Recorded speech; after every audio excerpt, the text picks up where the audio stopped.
नमस्कार, हमारा छत्तीसगढ़ में आपका बहुत बहुत स्वागत। मैं हूं प्रियंका। सबसे पहले बात करेंगे हेडलाइंस की।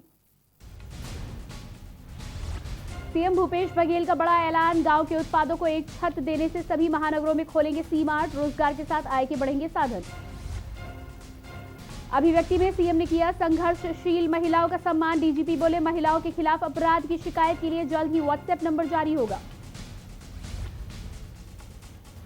गौड़ समाज ने ली ऐतिहासिक निर्णय, पेड़ कम कटे, इसके लिए अब शव जलाए नहीं जाएंगे बल्कि दफनाए जाएंगे, संस्कृति का एक हिस्सा था, उस पर भी पूर्ण पाबंदी। अंबेडकर अस्पताल में हर बीमारी के मरीज होंगे भर्ती, 500 कोविड बिस्तरों में से 190 रखे गए आरक्षित, बाकी में नॉन कोविड के मरीजों का होगा इलाज। 10 मार्च की शाम को शहर के 80% घरों में नहीं होगी जलापूर्ति, 34 पानी की टंकियों में नहीं हो सकेगी पानी की आपूर्ति। हवाई यात्रा पर फिर खाने लगा कोरोना का साया, 15% घटी यात्रियों की संख्या, वाराणसी जयपुर के लिए भी जल्द शुरू हो सकती है फ्लाइट। आप देख रहे हैं के न्यूज, खबरों का सारथी। बुलेटिन की शुरुआत करेंगे। जांजगीर कलेक्टर यशवंत कुमार जिला अस्पताल के टीकाकरण सेंटर पहुंचे। इस दौरान उन्होंने टीकाकरण केंद्र में सेवाएं दे रही महिला स्वास्थ्य कार्यकर्ताओं को महिला दिवस की बधाई दी और शुभकामनाएं दी। वहीं कलेक्टर यशवंत कुमार ने जिला चिकित्सालय परिसर में स्थित टीकाकरण केंद्र में कोविड-19 का पहला टीका लगवाया और 28 दिन की अवधि पूरे होने के बाद कोविड-19 का दूसरा टीका लगवाने के लिए जिला अस्पताल के टीकाकरण सेंटर पहुंचे और जिला चिकित्सालय के टीकाकरण केंद्र में कोविड-19 का दूसरा टीका लगवाया। टीकाकरण के बाद कलेक्टर यशवंत कुमार ने वैक्सीनेशन के लिए पंजीकृत हुए लोगों से अपील की, इसका किसी तरह का कोई साइड इफेक्ट नहीं है। जिनका नाम भी वैक्सीनेशन के लिए पंजीकृत हुआ है वह नियत तिथि पर आकर टीका जरूर लगवाए।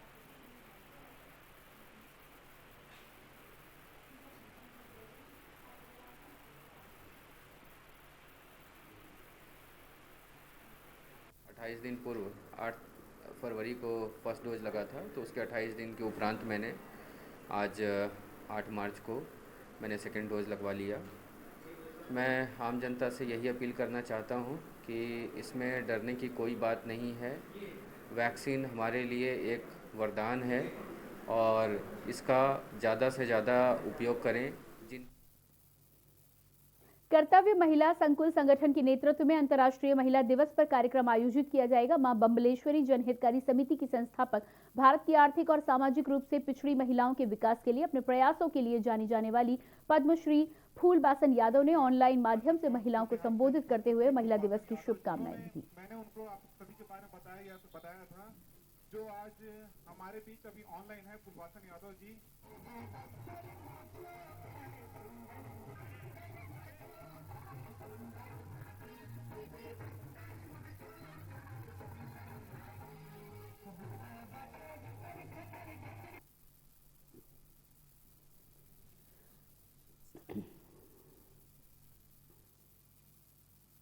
अंतर्राष्ट्रीय महिला दिवस के अवसर पर भाजपा के प्रदेश मंत्री राकेश यादव सहित उनकी पूरी टीम ने बालोद जिले के ऐसे माताओं का सम्मान किया जो बालोद जिले वासियों के लिए गौरव है। बालोद जिले के बेटे से सम्मान पाकर माताओं ने अपने आप को गौरवान्वित महसूस किया। तो वहीं जिले के जाने माने डॉक्टर प्रदीप जैन की मां की आंख से आंसू भी छलक पड़े। सबसे पहले भाजपा प्रदेश मंत्री की टीम बालोद नगर के शिकारी पारा के उस महिला का सम्मान किया जिनके 2 पुत्र कार्यपालन अभियंता व 3 पुत्र डॉक्टर हैं, जिनके बाद जिले के 2 प्रसिद्ध डॉक्टर अग्रवाल व प्रदीप जैन के घर पहुंचकर माताओं का सम्मान किया। जब डॉक्टर प्रदीप जैन के घर सम्मान करने के लिए लोग पहुंचे तो उनका प्यार देखकर उनकी मां के आंख से आंसू छलक पड़े। उसके बाद अंत में सेवानिवृत्त IAS BL ठाकुर के घर पहुंचकर उनकी 102 वर्षीय माता जी का भी सम्मान किया गया।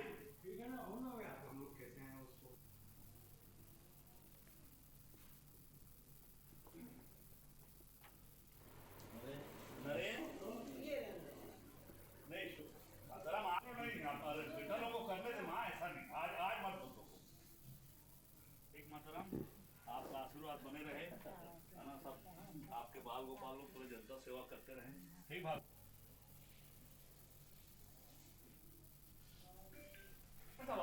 राष्ट्रीय महिला दिवस के अवसर पर भारतीय जनता पार्टी के प्रदेश मंत्री के नाते मैंने अपने जिला के उन माताओं का सम्मान करने का तय किया जिन्होंने छत्तीसगढ़ को विभूतियां दी है। जैसे हम आज शुरू में गए थे डॉक्टर ठाकुर परिवार में, वहाँ दशमत बाई हमारी माता जी थी, उनके 6 बच्चे हैं, 2 कार्यपालन अभियंता हैं, 3 डॉक्टर हैं और उनके नाती लोग सब बड़े बड़े पदों पर हैं। उसके बाद हम शहर के प्रसिद्ध स्वतंत्रता संग्राम सेनानी परिवार के यहाँ गए, डॉक्टर सत्यप्रकाश अग्रवाल जी के यहाँ। हमारी माता जी श्रीमती बीना देवी अग्रवाल का हम लोगों ने सम्मान किया। महिला दिवस के मौके पर बाला टिकरा मामले में छिंदगढ़ में भारी संख्या में महिलाओं ने पहुंचकर प्रशासन के खिलाफ हुंकार भरी। उन्होंने मुख्यमंत्री भूपेश बघेल को ज्ञापन सौंपते हुए अवगत कराया कि पाकेला गांव के बाला टिकरा पारा की 17 एकड़ जमीन पर ग्रामवासियों की सहमति के खिलाफ प्रशासन ने पुलिस की मदद से शासकीय भवनों का निर्माण कराया है। वहीं इसका विरोध करने वाले 2 विधवा महिलाओं को जेल में डाल दिया गया है।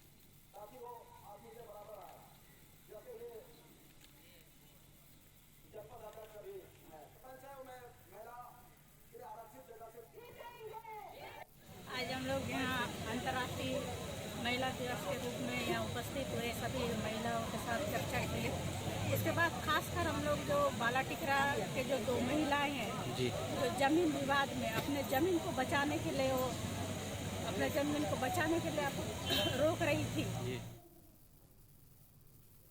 अंबिकापुर कोतवाली पुलिस ने आरोपियों का जुलूस निकालकर उन्हें न्यायिक रिमांड के लिए न्यायालय में पेश कर दिया है। दरअसल अंबिकापुर शहर में हो रही लूट, चोरी और पुलिस से मारपीट से शहर के लोग डरे सहमे हुए हैं, जिनको लेकर कोतवाली पुलिस ने 4 लूट, 2 चोरी सहित 1 पुलिसकर्मी से मारपीट के आरोपियों को गिरफ्तार किया है।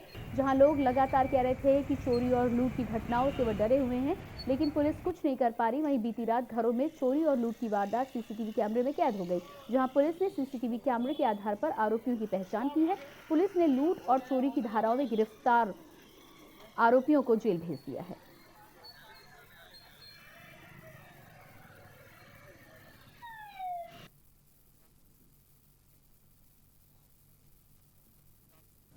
जैसा कि आप लोगों को मालूम होगा कि अभी अंबिकापुर शहर में आए दिन मोबाइल लूट, बाइक चोरी की घटनाएं लगातार बढ़ रही थी। उसी के परिप्रेक्ष्य में हमारे वरिष्ठ अधिकारियों के निर्देशन मार्गदर्शन में लगातार आरोपियों की पतासाजी की जा रही थी, खासकर पुलिस अधीक्षक महोदय जी के निर्देश के परिपालन में। बीते कल दिनांक को पता चला कि नवागढ़ में ये जो सीसीटीवी फुटेज में आ चुके हैं चोरी के वक्त, वो छुपे हुए हैं। ये सूचना पाकर वहाँ पे घेराबंदी कर इनको पकड़ा गया।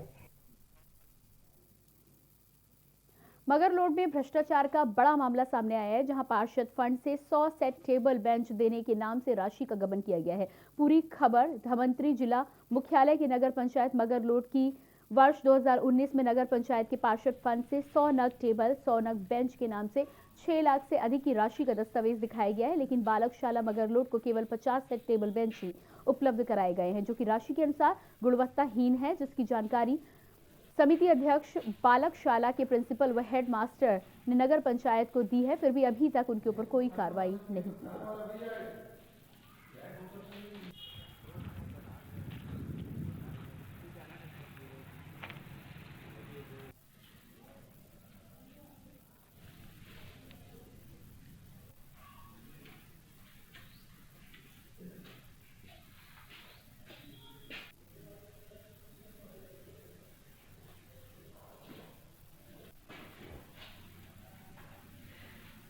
ये पार्षद निधि से जो टेबल दिया गया था, ये मेरे कार्यकाल का नहीं है। जो हमसे पहले अध्यक्ष और सीएमओ रहे उनको होगी इनकी जानकारी।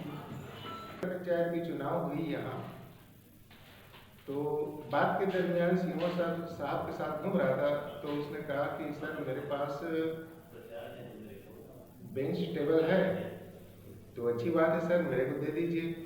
मैं वो इसी को सोच रहा था कि मैं आपको क्या मतलब सरप्राइज दूं। आपकी सारी बिल्डिंग का उपयोग किया हूं। जब मैं बच्चों को इसमें बिठाया तो उनको बैठने में दिक्कत हुई, तो मैंने माध्यमिक शाला बालक। और इसके बाद आइए आपको सीधे लिए चलते हैं दिल्ली, जहां पर दिल्ली के सीएम अरविंद केजरीवाल कुछ कह रहे हैं। कठिन परिस्थितियों के बावजूद जितनी भी सरकार की सब्सिडीज थी, जितना सरकार लोगों को अलग अलग सेक्टर्स में मदद करती थी, वो जारी रही। बिजली की सब्सिडी जारी रही, लोगों को फ्री बिजली मिलती रही। पानी की सब्सिडी जारी रही, लोगों को फ्री पानी मिलता रहा। स्कूलों के अंदर बच्चों की अच्छी शिक्षा देने का काम, फ्री शिक्षा देने का काम जारी रहा।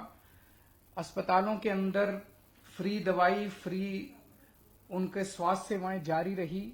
इन सब कठिन परिस्थितियों के बावजूद बसों के अंदर जो महिलाओं को फ्री सफर दिया जाता है वो भी जारी रहा।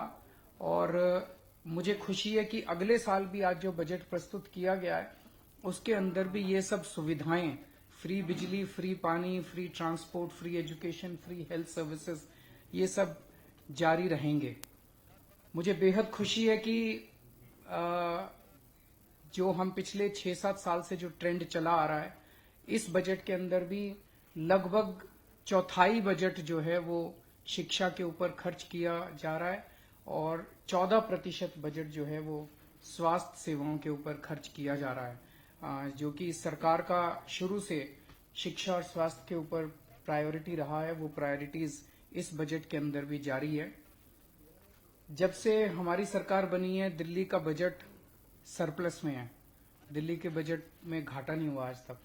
और सीएजी की रिपोर्ट भी ये कहती है कि दिल्ली देश का अकेला राज्य है जहां पे हम लॉस वाला बजट नहीं करते, हम सरप्लस वाला बजट करते हैं। जब से हमारी सरकार आई है तब से केवल सरप्लस वाला बजट आ रहा है। आज जो बजट पेश किया गया ये भी सरप्लस बजट है।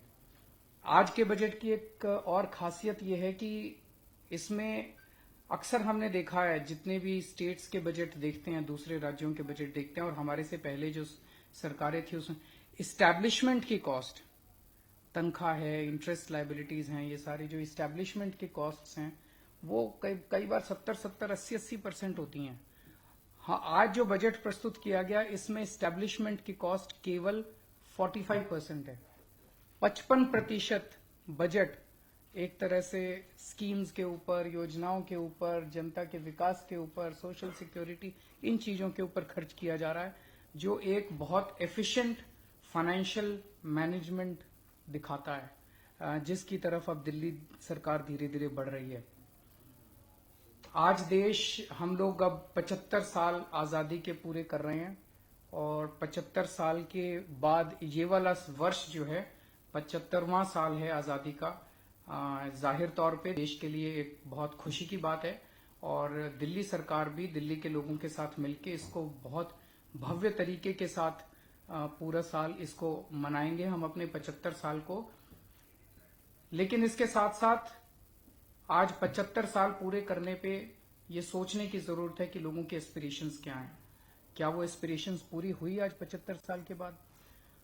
और इन 75 साल के बाद अब जब 100 साल आजादी के पूरे होंगे 2047 में, तब भारत कैसा। तो ये थे दिल्ली के मुख्यमंत्री अरविंद केजरीवाल, जो कि बजट को लेकर तमाम जानकारी दे रहे थे और बता रहे थे कि किस तरह से दिल्ली सरकार लगातार दिल्ली वासियों के विकास के लिए आगे बढ़ रही है। इसके बाद आइए आपको सीधे लिए चलते हैं झांसी, जहां पर उत्तर प्रदेश के सीएम योगी आदित्यनाथ कुछ कह रहे हैं, आपको सुनाते हैं।